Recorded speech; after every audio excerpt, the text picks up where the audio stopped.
It is to be hoped that my discussions of the boundaries of natural science have been able to furnish at least some indications of the difference between what spiritual science calls knowledge of the higher worlds and the mode of knowledge proceeding from everyday consciousness or ordinary science. In everyday life and in ordinary science, our powers of cognition are those we have acquired through the conventional education that carries us up to a certain stage in life, and whatever this education has enabled us to make of inherited and universally human qualities. The mode of cognition that anthroposophically oriented spiritual science terms knowledge of the higher worlds has its basis in a further self-cultivation, a further self-development. One must become aware that in the later stages of life one can advance through self-education to a higher consciousness, just as a child can advance to the stage of ordinary consciousness. The things we sought in vain at the two boundaries of natural science, the boundaries of matter and of ordinary consciousness, reveal themselves only when one attains this higher consciousness. In ancient times, the Eastern sages spoke of such an enhanced consciousness that renders accessible to man a level of reality higher than that of everyday life. They strove to achieve a higher development, similar to the one we have described, by means of an inner self-cultivation that corresponded to their racial characteristics and evolutionary stage. The meaning of what radiates forth from the ancient Eastern wisdom literature becomes fully apparent only when one realizes what such a higher level of development reveals to man. If one were to characterize the path of development these sages followed, one would have to describe it as a path of inspiration. For in that epoch, humanity had a kind of natural propensity to inspiration, and in order to understand these paths into the higher realms of cognition, it will be useful if first we can gain clarity concerning the path of development followed by these ancient Eastern sages. I want to make it clear from the start, however, that this path can no longer be that of our Western civilization, for humanity is in a process of constant evolution, ever moving forward. And whoever desires, as many have, to return to the instructions given in the ancient Eastern wisdom literature in order to enter upon the paths of higher development, actually desires to turn back the tide of human evolution, or shows that he has no real understanding of human progress. In ordinary consciousness we reside within our thought life, our life of feeling, and our life of will. And we initially substantiate what surges within the soul as thought, feeling, and will in the act of cognition. And it is in the interaction with percepts of the external world, with physical sensory perceptions, that our consciousness first fully awakens. It is necessary to realize that the Eastern sages, the so-called initiates of the East, cultivated perception, thinking, feeling, and willing in a way different from their cultivation in everyday life. We can attain an understanding of this path of development leading into the higher worlds when we consider the following. In certain ages of life we develop what we call the soul spirit toward a greater freedom, a greater independence. We have been able to show how the soul spirit, which functions in the earliest years of childhood to organize the physical body, emancipates itself, becomes free in a sense with the change of teeth. We have shown how man then lives freely with his ego in this soul spirit, which now places itself at his disposal, while formerly it occupied itself, if I may express myself thus, with the organization of the physical body. As we enter into ever greater participation in everyday life, however, there arises something that initially prevents this emancipated soul spirit from growing into the spiritual world in normal consciousness. As human beings, we must traverse the path that leads us into the external world with the requisite faculties during our life between birth and death. We must acquire such faculties as allow us to orient ourselves within the external, physical, sensory world. We must also develop such faculties as allow us to become useful members of the social community we form with other human beings. What arises is threefold. these three things bring us into a proper relationship with other human beings in our environment and govern our interaction with them. These are language, the ability to understand the thoughts of our fellow men, and the acquisition of an understanding or even a kind of perception of another's ego. At first glance, these three things, perception of language, perception of thoughts, and perception of the ego, appear simple. But for one who seeks knowledge earnestly and conscientiously, these things are not so simple at all. Normally we speak of 5 senses only, to which recent physiological research adds a few inner senses. Within conventional science, it is thus impossible to find a complete systematic account of the senses. I will want to speak to you on this subject at some later time. Today I want only to say that it is an illusion to believe that linguistic comprehension is implicit in the sense of hearing, of that which contemporary physiology dreams to be the organization of the sense of hearing. Just as we have a sense of hearing, so also do we have a sense of language. By this I do not mean the sense that guides us in speaking, for this is also called a sense, but that which enables us to comprehend the perception of speech sounds, just as the auditory senses enable us to perceive tones as such. And when we have a comprehensive physiology, it will be known that this sense of speech is analogous to the other, and can rightfully be called a sense in and of itself. It is only that this sense extends over a larger part of the human constitution than the other more localized senses. Yet it is a sense that nevertheless can be sharply delineated. And we have in fact a further sense that extends throughout virtually all of our body, the sense that perceives the thoughts of others. For what we perceive as word is not yet thought. We require other organs, a sensory organization different from that which perceives only words as such, if we want to understand within the word the thought that another wishes to communicate. In addition, we are equipped with an analogous sense extending throughout our entire bodily organization, which we call the sense for the perception of another person's ego. In this regard, even philosophy has reverted to childishness in recent times, for one can often hear it argued, "We encounter another man. We know that a human has such and such a form. Since the being that we encounter is formed in the way we know ourselves to be formed, and since we know ourselves to be ego-bearers, we conclude through a kind of unconscious inference, aha, he bears an ego within as well." This directly contradicts the psychological reality. Every acute observer knows that it is not an inference by analogy, but rather a direct perception that brings us awareness of another's ego. I think that a friend or associate of Husserl's school in Göttingen, Max Scheler, is the only philosopher actually to hit upon this direct perception of the ego. Thus we must differentiate 3 higher senses, so to speak, above and beyond the ordinary human senses: the sense that perceives language, the sense that perceives thoughts, and the sense that perceives another's ego. These senses arise within the course of human development to the same extent that the soul spirit gradually emancipates itself between birth and the change of teeth in the way I have described.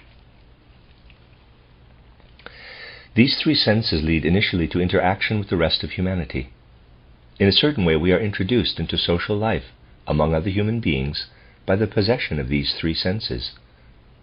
The path one thus follows via these 3 senses, however, was followed in a different way by the ancients, especially the Indian sages, in order to attain higher knowledge.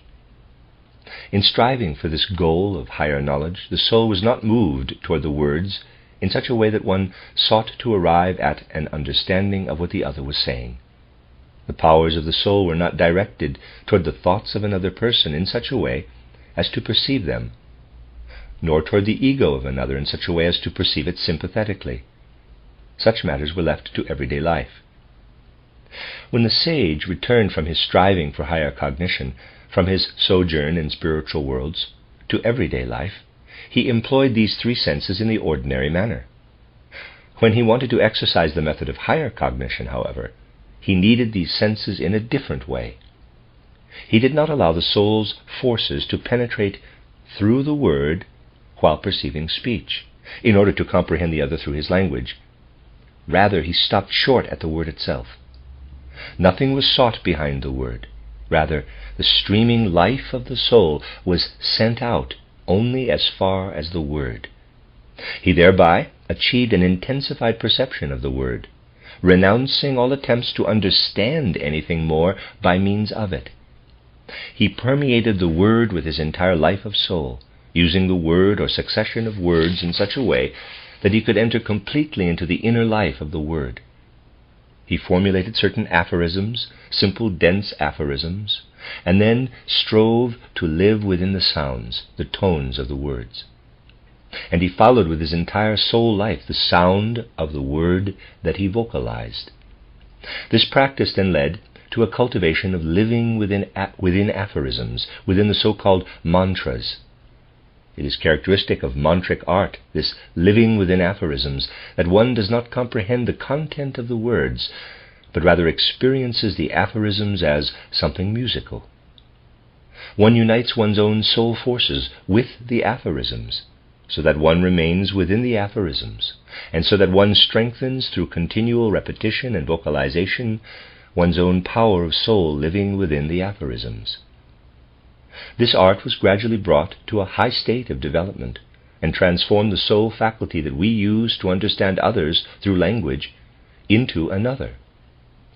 Through vocalization and repetition of the mantras, there arose within the soul a power that led not to other human beings, but into the spiritual world.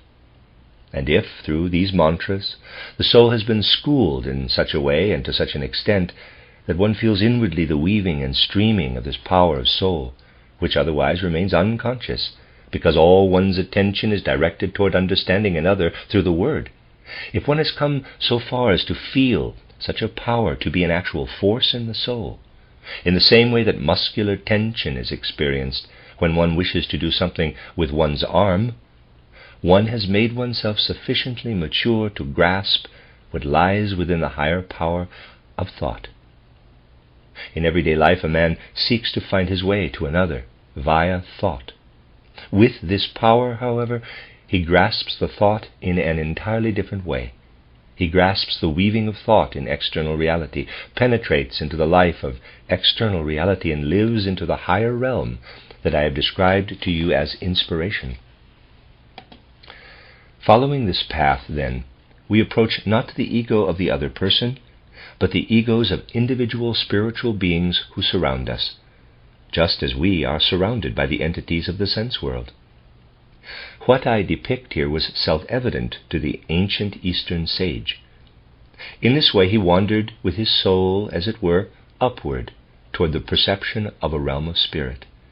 He attained in the highest degree what can be called inspiration, and his constitution was suited to this. He had no need to fear, as the Westerner might, that his ego might somehow become lost in this wandering out of the body.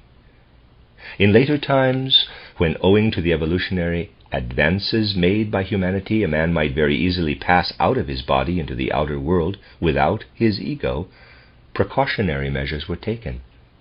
Care was taken to ensure that whoever was to undergo this schooling leading to higher knowledge did not pass unaccompanied into the spiritual world and fall prey to the pathological skepticism of which I have spoken in these lectures.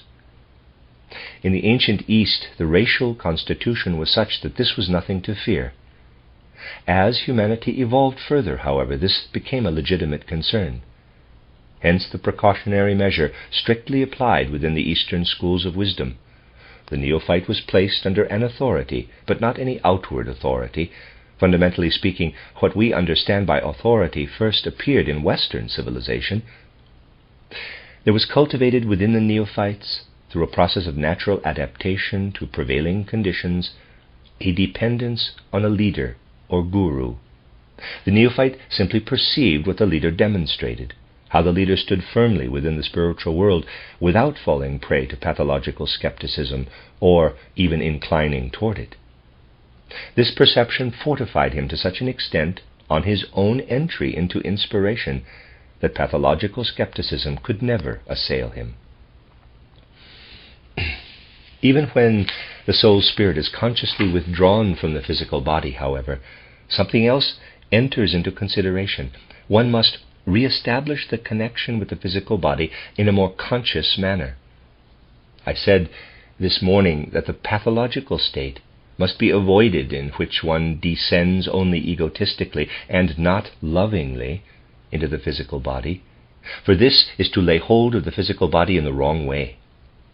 I described the natural process of laying hold of the physical body between the 7th and 14th years, which is through the love instinct being impressed upon it. Yet, even this natural process can take a pathological turn. In such cases, there arise the harmful afflictions I described this morning as pathological states. Of course, this could have happened to the pupils of the ancient Eastern sages as well. When they were out of the body, they might not have been able to bind the soul spirit to the physical body again in the appropriate manner. One further precautionary measure thus was employed, one to which psychiatrists, some at any rate, have had recourse when seeking cures for patients suffering from agoraphobia or the like. They employed ablutions, cold baths. Expedients of an entirely physical nature have to be employed in such cases. And when you hear, on the one hand, that in the mysteries of the East, that is, the schools of initiation, the schools that led to inspiration, the precautionary measure was taken of ensuring dependence on the guru, you hear, on the other hand, of the employment of all kinds of devices, of ablutions with cold water and the like. When human nature is understood in the way made possible by spiritual science, customs that otherwise remain rather enigmatic in these ancient mysteries become intelligible. One was protected against developing a false sense of spatiality, resulting from an insufficient connection between the soul spirit and the physical body. This could drive one into agoraphobia and the like, or to seek social intercourse with one's fellow men in an inappropriate way. This represents a danger, but one which can and should, indeed must, be avoided in any training that leads to higher cognition.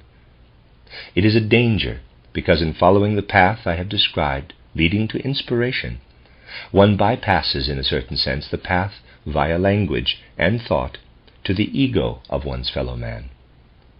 If one then quits the physical body in a pathological manner, even if one is not attempting to attain higher cognition but is lifted out of the body by a pathological condition, one can become unable to interact socially with one's fellow men in the right way.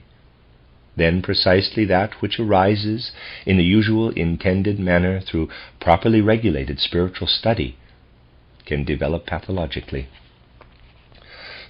Such a person establishes a connection between his soul spirit and his physical body.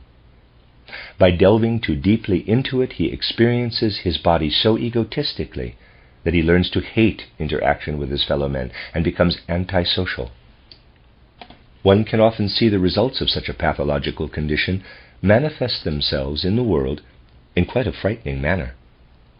I once met a man who was a remarkable example of such a type. He came from a family that inclined by nature toward a freeing of the soul spirit from the physical body, and also contained certain personalities, I came to know one of them extremely well, who sought a path into the spiritual worlds. One rather degenerate individual, however, developed this tendency in an abnormal, pathological way, and finally arrived at the point where he would allow nothing whatever from the external world to contact his own body. Naturally, he had to eat, but we are speaking here among adults. He washed himself with his own urine, because he feared any water that came from the outside world. But then again, I would rather not describe all the things he would do in order to isolate his body totally from the external world and shun all society. He did these things because his soul spirit was too deeply incarnated, too closely bound to the physical body. It is entirely in keeping with the spirit of Goetheanism to bring together that which leads to the highest goal attainable by earthly man and that which leads to pathological depths. One needs only slight acquaintance with Goethe's theory of metamorphosis to realize this. Goethe seeks to understand how the individual organs, for example of the plant, develop out of each other, and in order to understand their metamorphosis, he is particularly interested in observing the conditions that arise through the abnormal development of a leaf, a blossom of the stamen. Goethe realized that precisely by contemplating the pathological, the essence of the healthy can be revealed to the perceptive observer. And one can follow the right path into the spiritual world only when one knows wherein the essence of human nature actually lies, and in what diverse ways this complicated inner being can come to expression. We see from something else as well that even in the later period the men of the East were predisposed by nature to come to a halt at the Word. They did not penetrate the Word with the forces of the soul, but lived within the Word. We see this, for example, in the teachings of the Buddha. One need only read these teachings with their many repetitions. I have known Westerners who treasured editions of the Buddha's teachings in which the numerous repetitions had been eliminated and the words of a sentence left to occur only once. Such people believed that through such a condensed version, in which everything occurs only once, they would gain a true understanding of what the Buddha had actually intended. From this it is clear that Western civilization has gradually lost all understanding of Eastern man. If we simply take the Buddha's teachings word for word, if we take the content of these teachings, the content that we as human beings of the West chiefly value, then we do not assimilate the essence of these teachings. That is possible only when we are carried along with the repetitions, when we live in the flow of the words, when we experience the strengthening of the soul's forces that is induced by the repetitions. Unless we acquire a faculty for experiencing something from the constant repetitions and the rhythmical recurrence of certain passages, we do not get to the heart of Buddhism's actual significance. It is in this way that one must gain knowledge of the inner nature of Eastern culture.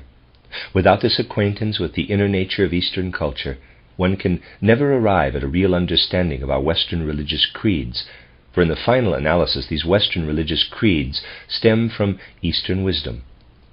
The Christ event is a different matter, for that is an actual event. It stands as a fact within the evolution of the earth. Yet the ways and means of understanding what came to pass through the mystery of Golgotha were drawn during the first Christian centuries entirely from Eastern wisdom. It was through this wisdom that the fundamental event of Christianity was originally understood. Everything progresses, however. What had once been present in Eastern primeval wisdom, attained through inspiration, spread from the East to Greece and is still recognizable as art. For Greek art was, to be sure, bound up with experiences different from those usually connected with art today. In Greek art, one could still experience what Goethe strove to regain when he spoke of the deepest urge within him. He, to whom nature begins to unveil her manifest secrets, longs for her worthiest interpreter, art. For the Greeks, art was a way to slip into the secrets of world existence, a manifestation not merely of human fantasy, but of what arises in the interaction between this faculty and the revelations of the spiritual world revealed through inspiration. That which still flowed through Greek art, however, became more and more diluted, until finally it became the content of the Western religious creeds. We thus must conceive the source of the primeval wisdom as fully substantial spiritual life that becomes impoverished as evolution proceeds and provides the content of religious creeds when it finally reaches the Western world. Human beings who are constitutionally suited for a later epoch therefore can find in this diluted form of spiritual life only something to be viewed with skepticism. And in the final analysis, it is nothing other than the reaction of the Western temperament, Gemüt, to the now decadent Eastern wisdom that gradually produces atheistic skepticism in the West. This skepticism is bound to become more and more widespread until it is countered with a different stream of spiritual life. Just as little as a creature that has reached a certain stage of development, let us say has undergone a certain aging process, can be made young again in every respect, so little can a form of spiritual life be made young again when it has reached old age. The religious creeds of the West, which are descendants of the primeval wisdom of the East, can yield nothing that would fully satisfy Western humanity again when it advances beyond the knowledge provided during the past 3 or 4 centuries by science and observation of nature. An ever more profound skepticism is bound to arise, and anyone who has insight into the processes of world evolution can say with assurance that a trend of development from east to west must necessarily lead to an increasingly pronounced skepticism when it is taken up by souls who are becoming more and more deeply imbued with the fruits of Western civilization. Skepticism is merely the march of the spiritual life from east to west, and it must be countered with a different spiritual stream flowing henceforth from west to east. We ourselves are living at the crossing point of these spiritual streams, and in the further course of these considerations we will want to see how this is so. But first it must be emphasized that the Western temperament is constitutionally predisposed to follow a path of development leading to the higher worlds different from that of the Eastern temperament. Just as the Eastern temperament strives initially for inspiration and possesses the racial qualities suitable for this, the Western temperament, because of its peculiar qualities, they are at present not so much racial qualities as qualities of soul, strives for imagination. It is no longer the experience of the musical element in the mantric aphorisms to which we as Westerners should aspire, but something else. As Westerners, we should strive in such a way that we do not pursue with particular vigor the path that opens out when the soul spirit emerges from the physical body, but rather the path that presents itself later, when the soul spirit must again unite with the physical organism by consciously grasping the physical body. We see the natural manifestation of this in the emergence of the bodily instinct, whereas Eastern man sought his wisdom more by sublimating the forces at work within birth and the 7th year. Western man is better fitted to develop the forces at work between the time of the change of teeth and puberty. In that there is lifted up into the soul spirit that which is natural for this epoch of humanity.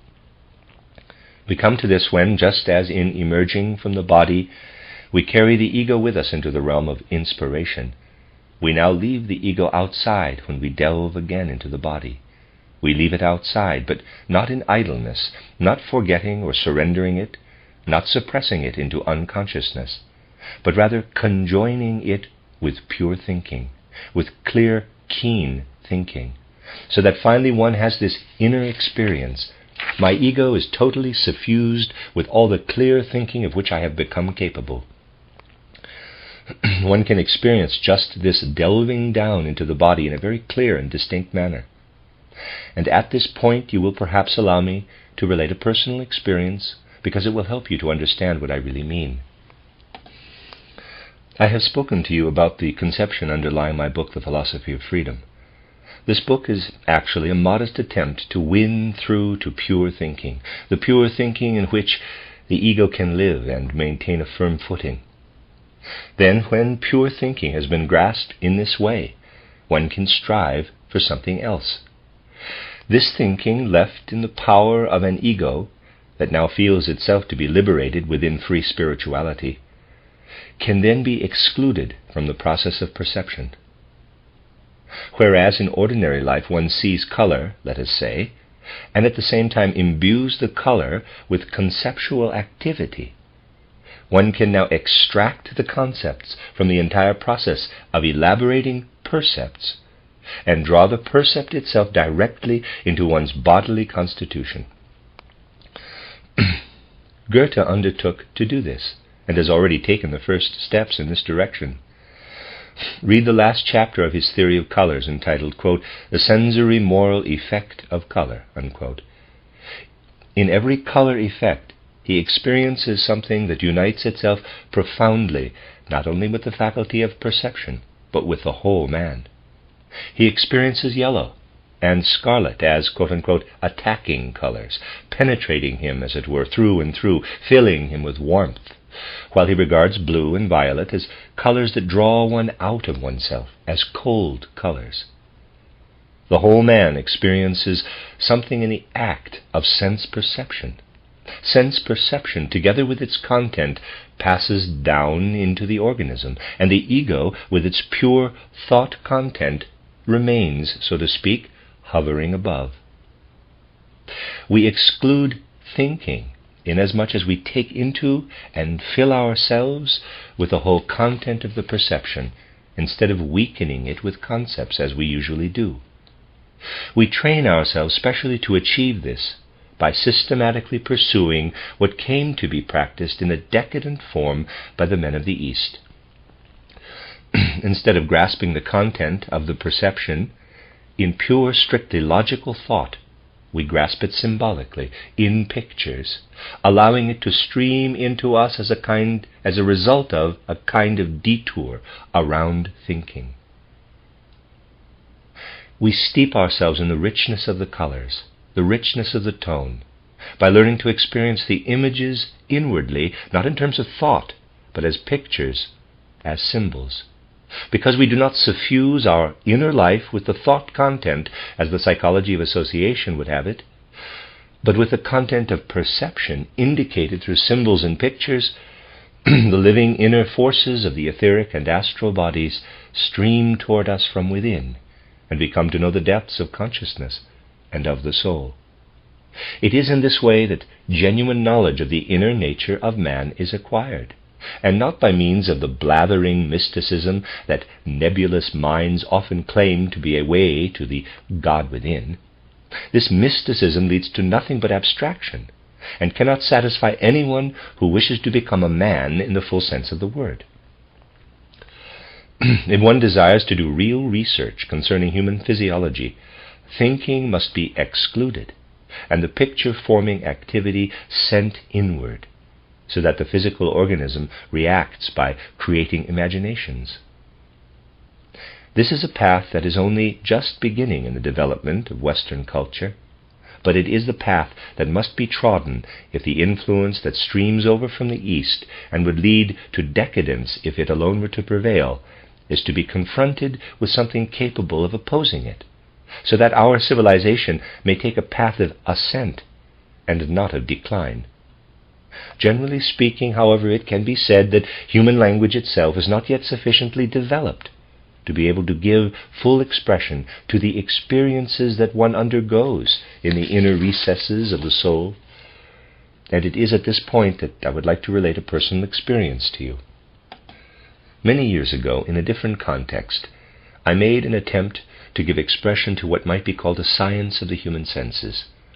In spoken lectures, I succeeded to some extent in putting this science of the 12 senses into words, because in speaking it is more possible to turn language this way and that and ensure understanding by means of repetitions, so that the deficiencies of our language, which is not yet capable of expressing these supersensible things, is not so strongly felt.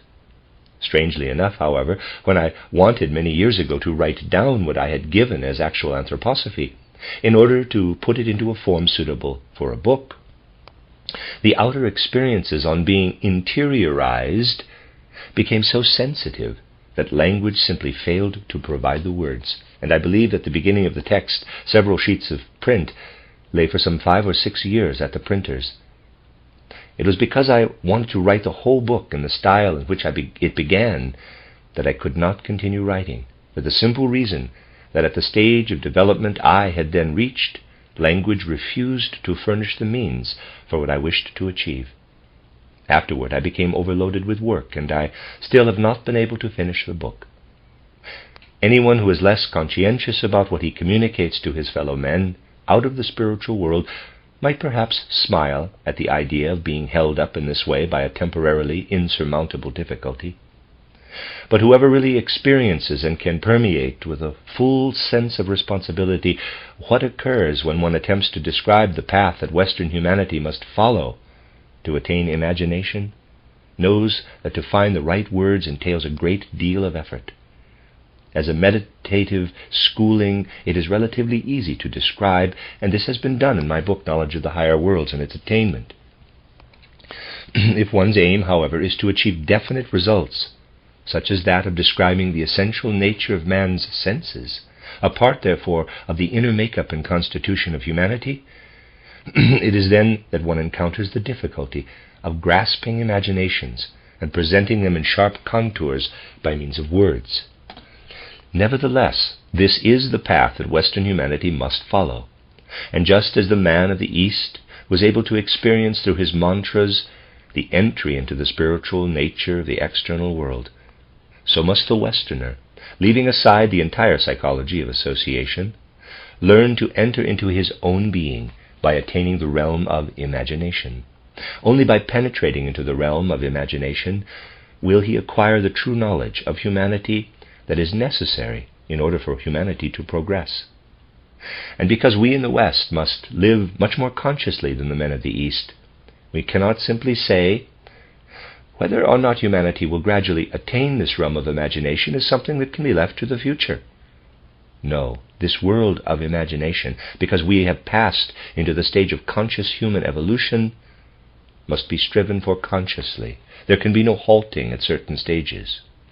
For what happens if one halts at a certain stage? Then one does not meet the ever-increasing spread of skepticism from east to west with the right countermeasures, but with measures that result from the soul spirit uniting too radically, too deeply and unconsciously with the physical body, so that too strong a connection is formed between the soul spirit and the physical body. Yes, it is indeed possible for a human being not only to think materialistically, but to be a materialist, because the soul spirit is too strongly linked with the physical body. In such a man, the ego does not live freely in the concepts of pure thinking he has attained. If one descends into the body with pictorial perception, one delves with the ego and the concepts into the body. And if one then spreads this around and suffuses it throughout humanity, it gives rise to a spiritual phenomenon well known to us: dogmatism of all kinds. Dogmatism is nothing other than the translation into the realm of the soul spirit of a condition that at a lower stage manifests itself pathologically as agoraphobia and the like, and that, because these things are related, also shows itself in something else, which is a metamorphosis of fear, in superstition of every variety. An unconscious urge toward imagination is held back through powerful agencies, and this gives rise to dogmatism of all types. These types of dogmatism must gradually be replaced by what is achieved when the world of ideas is kept within the sphere of the ego, when progress is made toward imagination. The true nature of man is experienced inwardly. And this Western path into the spiritual world is followed in a different way. It is this other path, through imagination, that must establish the stream of spiritual science, the process of spiritual evolution that must make its way from west to east if humanity is to progress. It is supremely important at the present time, however, for humanity to recognize what the true path of imagination should be, what path must be taken by Western spiritual science, if it is to be a match for the inspiration and its fruits that were attained by ancient Eastern wisdom in a form suited to the racial characteristics of those peoples. Only if we are able to confront the now decadent inspiration of the East with imaginations, which, sustained by the Spirit and saturated with reality, have arisen along the path leading to a higher spiritual culture. Only if we can call this culture into existence as a stream of spiritual life flowing from west to east, are we bringing to fulfillment what is actually living deep within the impulses for which humanity is striving. It is these impulses that are now exploding in social cataclysms because they cannot find other expression. In tomorrow's lecture, we will speak further of the path of imagination and of how the way to the higher worlds is envisaged by anthroposophical spiritual science.